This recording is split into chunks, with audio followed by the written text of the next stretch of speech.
bad news, part 2. This is a tweet from Sarah Barshop 2 hours ago. She covers the LA Rams for ESPN.com. She reminds us all that the Rams swept the season series with the Arizona Cardinals in 2023, outscoring Arizona by 40 in the process in those 2 games. It was the 5th time they've swept the series under Sean McVay. Arizona has also lost 8 straight divisional games, which is the NFL's longest active divisional losing streak currently in the league. I mean, we kind of know this.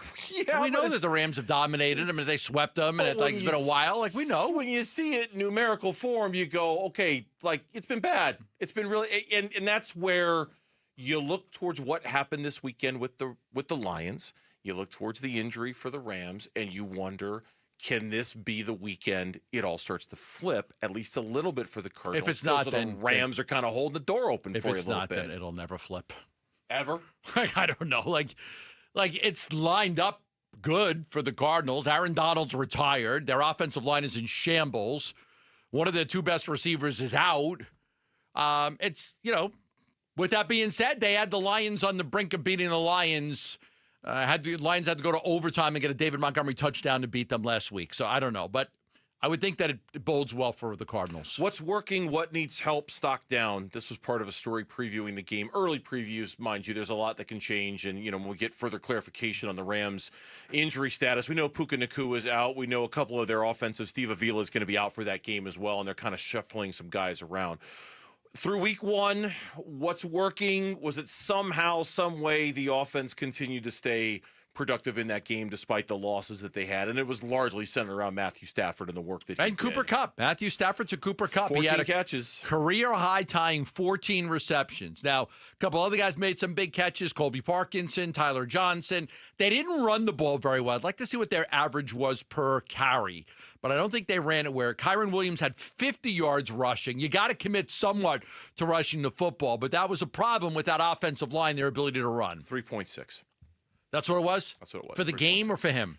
For the team, it was 3.6. Okay. For Kyron Williams, it was 2.8. Yeah, he was 2.8. Wow. But again, no offensive line. Nope. You're kind of running behind that offensive line. And honestly, it's one of those games where you're saying, hey, Matt, we know you're going to get hit a lot. We know you're standing behind a patchwork deal here. Can you please go win this game for us? And he was this close to doing it. Yep. And the fact that he was this close to doing it is why a lot of people think that the Rams are going to be better than some people are giving him credit for.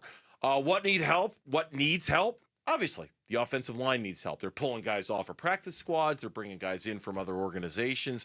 They are thin on that offensive line right now. Yeah, they just signed somebody off a practice squad. They had a practice squad player named A.J. Arcuri. He was forced to play left tackle with the injuries to Jackson and Noteboom. He struggled. He had some bad penalties.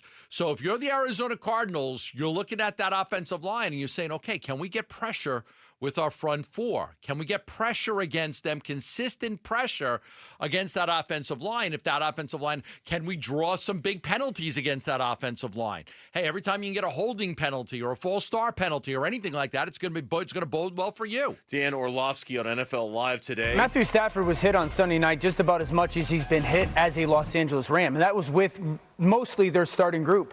I mean, half of their starting offense is out. If there's a guy in a team that can handle it, somehow it's Sean McVay and Matthew Stafford. Yeah, Puka Nacua, as we mentioned, but Steve Avila, he's out 4 games with a sprained MCL. Their left tackle situation that you mentioned, their right tackle situation is a mess. Their right guard situation right now is a mess. Here's more Orlovski today on NFL Live. It sounds great on paper, yes. Yeah. Like the way that they shrink down their formations, the way that they create leverage with their motions, the way that they try to get the ball out quickly in their short passing game, yes. It's just hard to envision that being successful over the course of a couple weeks in the NFL with 80% of a backup offensive line going. Again, if there's a group that can get it done, it's Sean and Matthew. Yep. It's just, you'd much rather it be the offensive line, the skill group being the problem and the offensive line being attacked. This was going to be one of the best offensive lines in the league this year. Certainly the interior 3. In a week, they're gone. It's going to be a problem for them in this game. It's going to be a problem going forward until they get healthy. If you're the Rams, you're just trying to, can you Can you manage the first 4 or 5 games before these guys get healthy and come back and just be in a decent spot? Stock down. This is interesting. They gave it to the Rams defensive line because they got their first taste of life after Aaron Donald, and in their words, it was, quote, pretty sour, close quote. Yeah, you're not going to stop that rushing attack very often in the NFL, no matter who you are. That Montgomery-Gibbs combination with that offensive line is very dynamic. So Detroit rushed for 163 yards, and on that last possession in overtime, it was basically just give the ball to David Montgomery, and he's going to wear you out.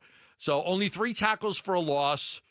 2 were on sacks by Byron Young. And the rookie, Jared Verse, who we know, got himself a sack as well. Yes, we do know. Yeah, we put in an him. interview request for Jared Verse. We were told he's not available this week, but that doesn't mean we haven't had him on the show in the past. I imagine we're going to revisit When that. they hand the ball to your boy at running back in their first game you play, Rams against the Cardinals. Tell me about that.